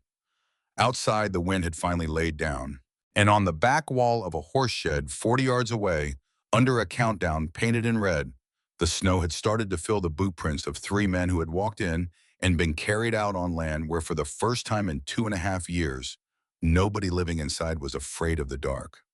The coffee they made at 2:40 in the morning went cold, and none of them slept, and at 6:15 Dana Voss called and said one sentence that changed the whole shape of what came next. He's asking for a plea. Nathan put the phone on speaker and set it on the table between 2 people in their 80s who had not been to bed. Already 4 hours in, his public defender called the county attorney at 5:40. Papers moving on her end. He wants to plead to the arson count and the trespass and have everything else dismissed. Everything else meaning what? Meaning the forgery, meaning the financial exploitation, meaning the unlawful restraint. Dana's voice hardened, meaning he wants to be a man who tried to burn a barn, not a man who bolted his parents in a room. Arthur's hands closed on the edge of the table. Would they take it? Nathan asked. Prosecutors love a plea. It's a certain conviction and no trial, and nobody has to put an 80-year-old woman on a witness stand. A pause. And that last part is the honest reason, Mr. Brooks. They'll say it's mercy. Some of them will even mean it. What do you need? I need to know what they want, Dana said. Both of them. Because if they want it over, I will make it over by Thursday, and nobody will think less of them for 1 minute. And if they want the whole record read out loud in a courtroom, I need to know that today, and I need them to understand what it costs. Nobody spoke. Then Ruth Callahan, who had said almost nothing in 6 hours, leaned toward the phone. Ms. Voss, if he pleads to just the fire, what happens to the part where he locked the door? It doesn't happen at all, Dana said. It never gets said. It's not in the judgment. It's not in the record. It's nowhere. So it would be like it didn't. Legally, yes. Ruth sat back. No, she said. Arthur turned his head. Ruthie, no. She wasn't crying. That was the thing Nathan noticed. 9 days ago, this woman had apologized for using flour. Arthur, I spent 6 weeks on the wrong side of that door, and I never once said it out loud to anybody. And if I let them put it in a drawer now, I will have kept his secret for him for the rest of my life. You'd have to sit in a room and say it in front of him. Yes. Ruth. He turned up the television, she said. Arthur stopped. I'll do it, Ruth said to the phone. Tell them no. Dana came out that afternoon and put it plainly because she'd learned not to sell people a fight they hadn't priced. If we refuse the plea, this goes to a preliminary hearing in about 3 weeks and probably to trial in the spring. His lawyer will be a public defender named Ross Kimball, who is 31 and overworked and not a bad man, and he will do the only thing available to him. She looked at Ruth. He'll put your mind on trial. Meaning he'll ask you what year it is. He'll ask you the name of the medication you take and the dosage and when you last took it, and you won't remember the dosage because almost nobody does. He'll ask how many nights the door was locked, and you'll say you don't know, and he'll say gently, he'll be very gentle about it, you don't know. Dana's mouth was a line.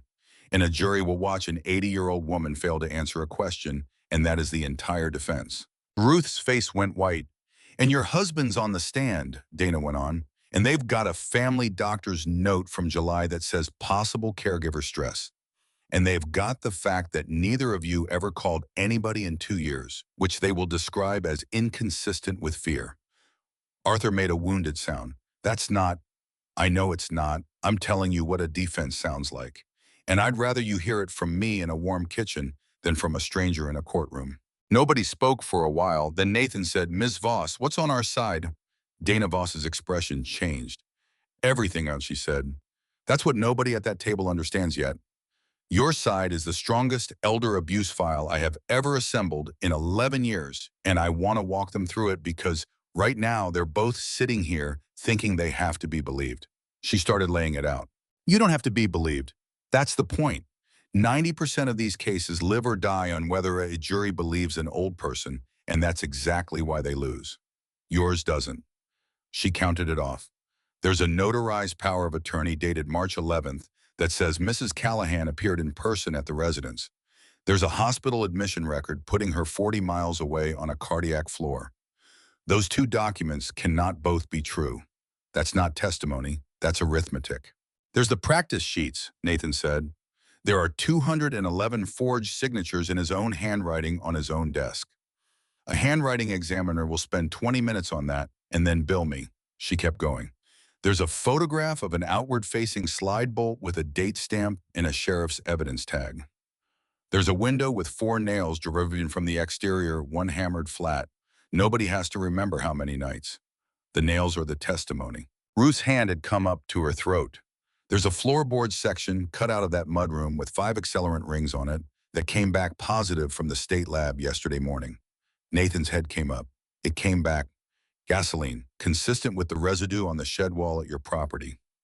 Dana didn't smile, but something in her face moved, which means the cans Mrs. Callahan saw in November weren't a smell. They're a chemical match to an attempted arson in December. Arthur put his hand over his mouth. There's a term life policy taken out on Mrs. Callahan in October paid and beneficiaried by a man with a $104,000 judgment against him. Dana's voice went cold and flat.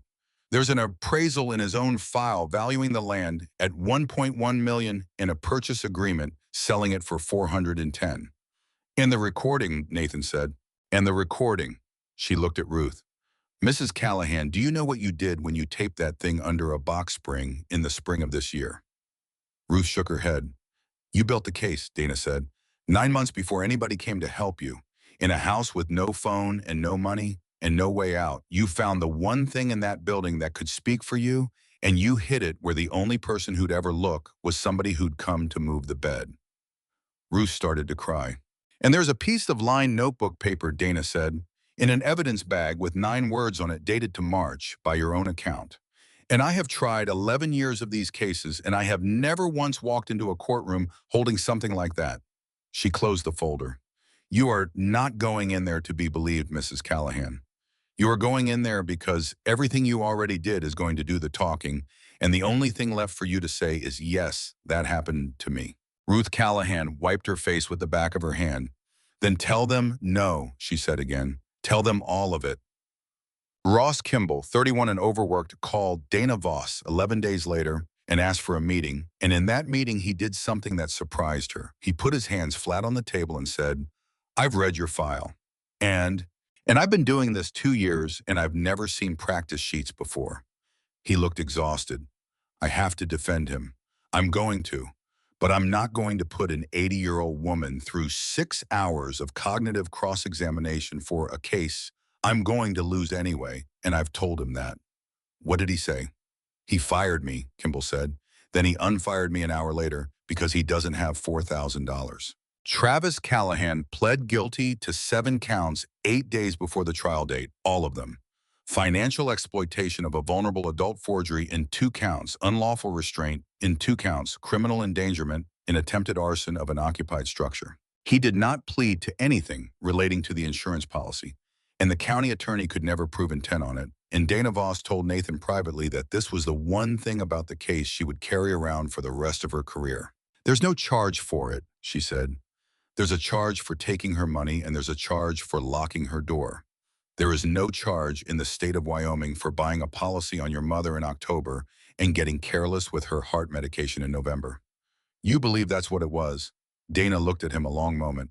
I believe it doesn't matter what I believe, she said.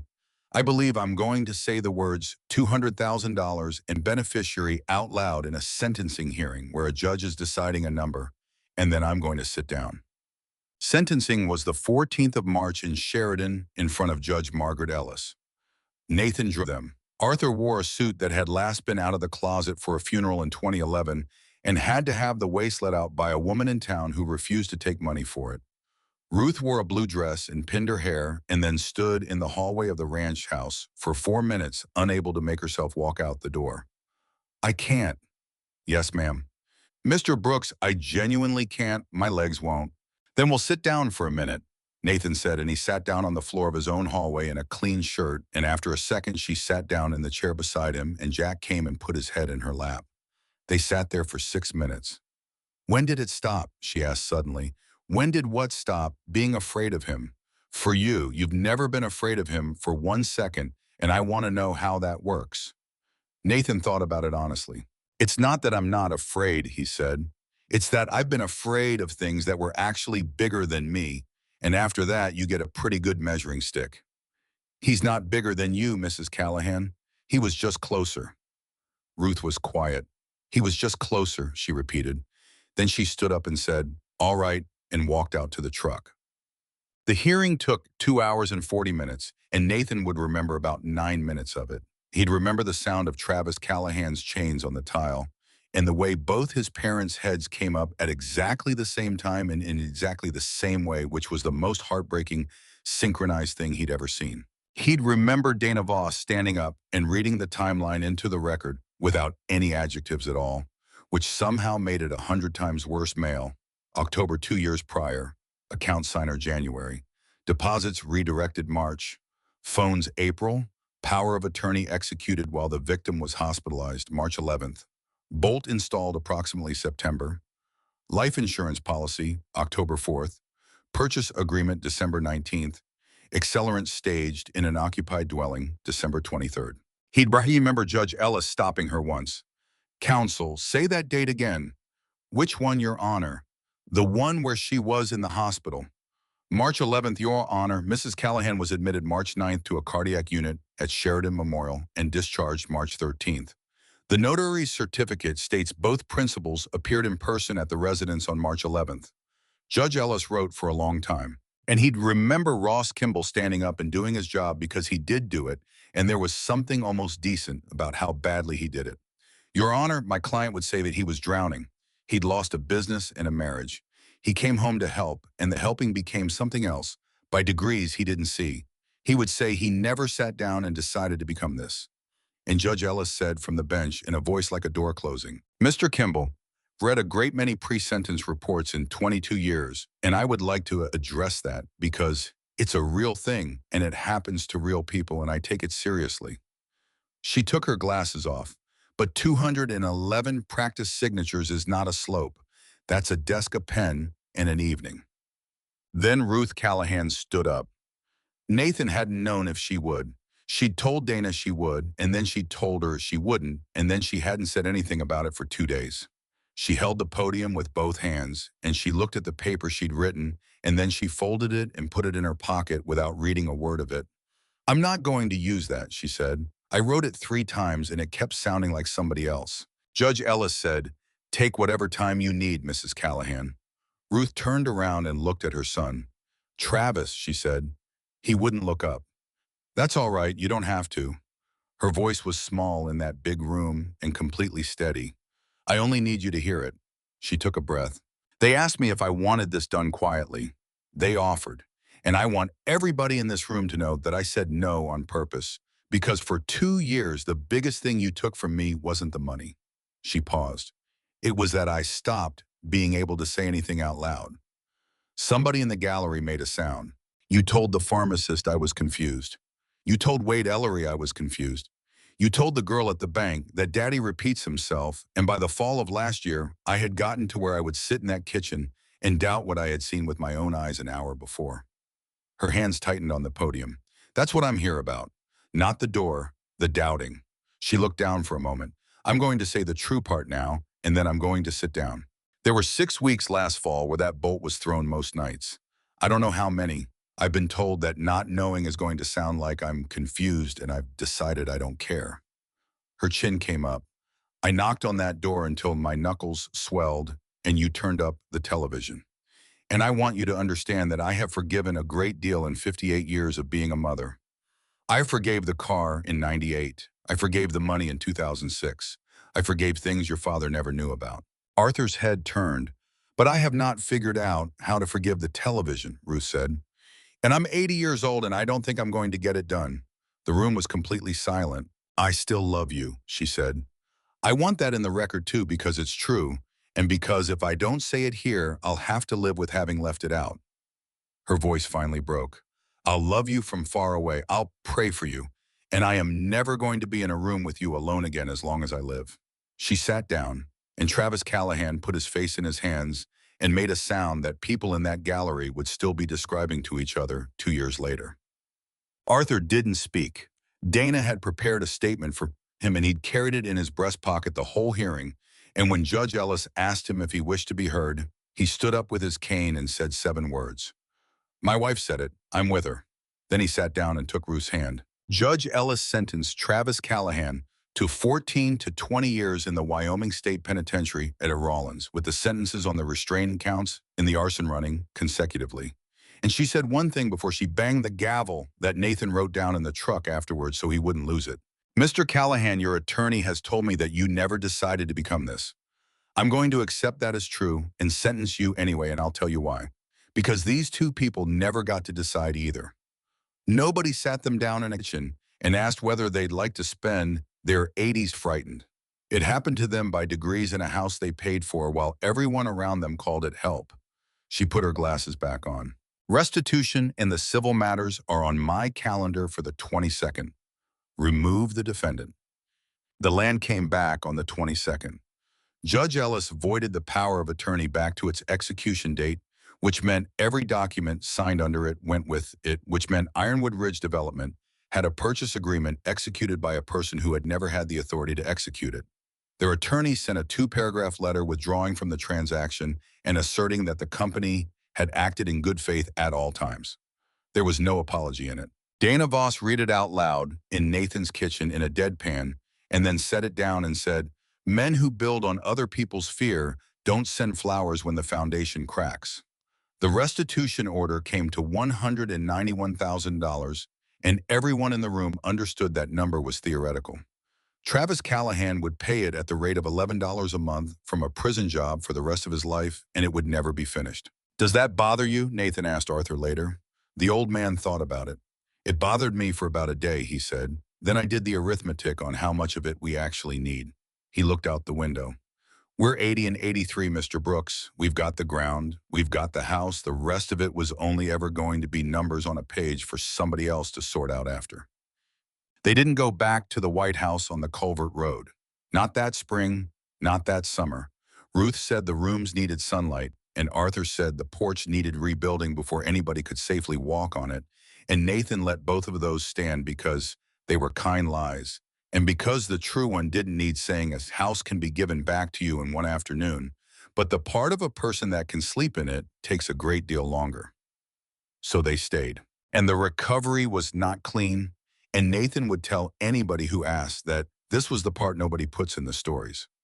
Ruth flinched at the furnace until June. She could not be in a room where a door was shut, and one afternoon in April, Nathan closed the pantry door out of habit while she was in the kitchen, and she made a sound he never wanted to hear again, and he took the pantry door off its hinges that same day and carried it out to the shed and never put it back. She never mentioned it. He never mentioned it. 12 years later, that pantry still didn't have a door. Arthur stopped sleeping around 3 every morning and would get up and sit in the kitchen in the dark, and Nathan, who also stopped sleeping around 3, started finding him there. They didn't talk much. They'd sit. Sometimes Arthur would say something like, "It's a strange thing to outlive your own son while he's still alive." And Nathan would say, "Yes, sir." And that would be the whole conversation. In May, Ruth asked Nathan to drive her to Rawlins. He said yes without asking a single question, and they got 4 miles down the county road, and she said, "Turn around, please." And he turned around, and she cried the whole way back, and neither of them ever mentioned it to Arthur. She asked again in September. That time they made it all the way to the parking lot and sat in it for 50 minutes and drove home. "I keep thinking I'll be ready," she said. "Maybe you will. And maybe I won't, and that has to be all right too." "Mrs. Callahan, I think that's the most all right thing you've said all year." Okay. But the other thing happened too, and it happened slowly, and it was the part Nathan hadn't seen coming at all. The county found out. Not from the paper, though the Sheridan Press ran it. From Wade Ellery mostly, who apparently could not stop talking about it. And from Dr. Amara Boone, who put something in her waiting room that said if anyone was frightened of a family member, they could ask to speak to her alone. And from a hardware store cashier who had watched an old man put half a box of gauze pads back on the shelf in August and had spent all winter feeling sick about it. The first one to come was a woman named Dolores Ostrander, 76, who drove out to the ranch in June with a flat of tomato seedlings she'd grown from seed, and who stood in the driveway for 20 minutes talking about tomatoes and then said, without any transition at all, "My son does my banking." Ruth Callahan put down the seedlings. "Come sit on the porch," she said. Anna Voss had Dolores Ostrander's accounts frozen within a week, and her son off them within a month, and the whole thing was finished before anything got broken, which Dana said was the first time in 11 years she'd gotten to one early. After that, it was a widowed veteran named Cal who came to help rehang the horse shed door and stayed for supper and then came back every Thursday for 11 years. Then a retired school teacher who asked whether she might bring 2 women from her church who needed to say some things where nobody would repeat them. Nathan said the porch was open Thursdays. That was all he ever said about it. He never named it.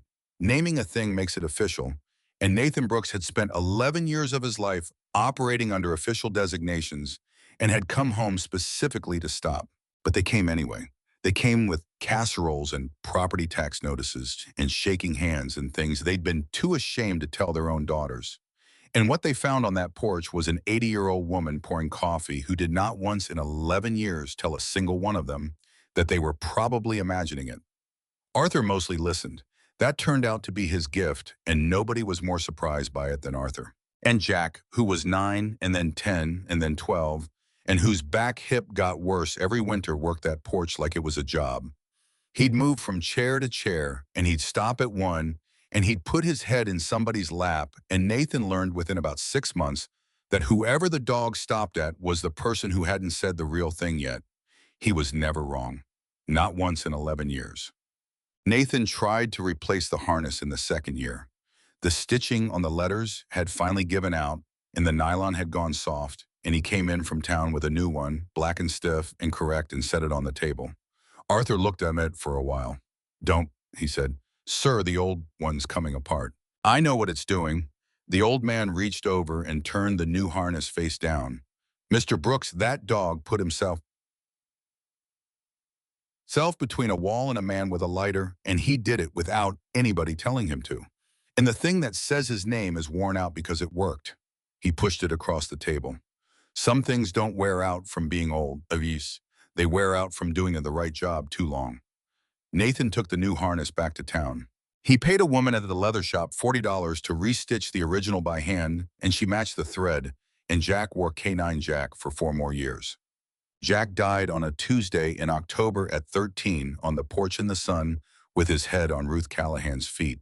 That was the detail Nathan couldn't get over afterward, and he was not a man who talked about things, and he talked about that. 13 years old, and a bad hip, and a whole warm house behind him, and the dog had walked out to the porch, and out of every place available to him, he'd gone and put his head down on that woman's feet. The exact same place he'd chosen at a frozen gate at 11 o'clock at night 4 years earlier. Ruth didn't move for 2 hours. She sat there with her hand in his fur and wouldn't let anybody take him, and said over and over, "He found me. He found me first, before anybody. He was the first one." Arthur dug the hole himself. "I was 87, and Nathan begged him not to, and he did it anyway, and it took him most of a day and 3 rests. And when Nathan tried to take the shovel, Arthur said, 'Son, this is the only thing I have ever been able to do for him. Sit down.' He called him son. He'd never done that before. He did it a lot after."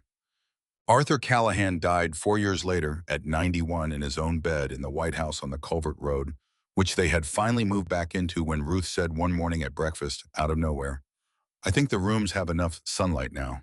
Ruth stayed on there another 2 years with Cal's daughter looking in on her, and she ran that porch Thursday out of her own kitchen until 3 weeks before she died. And the last person she helped was a 68-year-old man from Buffalo whose daughter had taken his truck keys and his debit card and told everyone at church he was slipping. She was 88. Nathan Brooks was holding her hand. "I want to tell you something," she said, "and I want you to not argue with me about it." "Yes, ma'am." "You didn't rescue us." He started to say something, and she squeezed his hand with what she had left. "I used to think rescue meant somebody picking you up and carrying you out. That's what I thought I was asking for at your gate, and I couldn't even ask for that much. I asked for a barn." Her eyes were closed. "You didn't carry us anywhere. You opened a door, and then you stood there and you let us walk through it ourselves, and you said the same sentence to me 11 times until I believed it. You counted." "Of course I counted," Ruth Callahan said. "I counted everyone." He put a stone up for the dog by the fence line, and there's a stone in the Ironwood Cemetery for Arthur, and one beside it for Ruth, and on the Callahan land, all 640 acres of it, which never became a lodge and never became a hunting resort, and which Ruth left in a trust that Dana Voss administers to this day, for exactly one purpose. There's a sign at the county road. It's a small sign.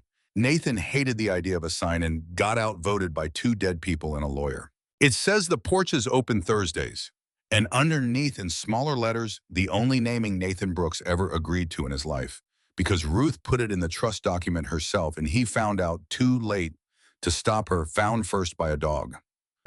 2 people walked 3 miles through a Wyoming blizzard at 80 and 83 years old and asked a stranger for permission to sleep in a barn, and they were told no, and that no was the beginning of everything that came after.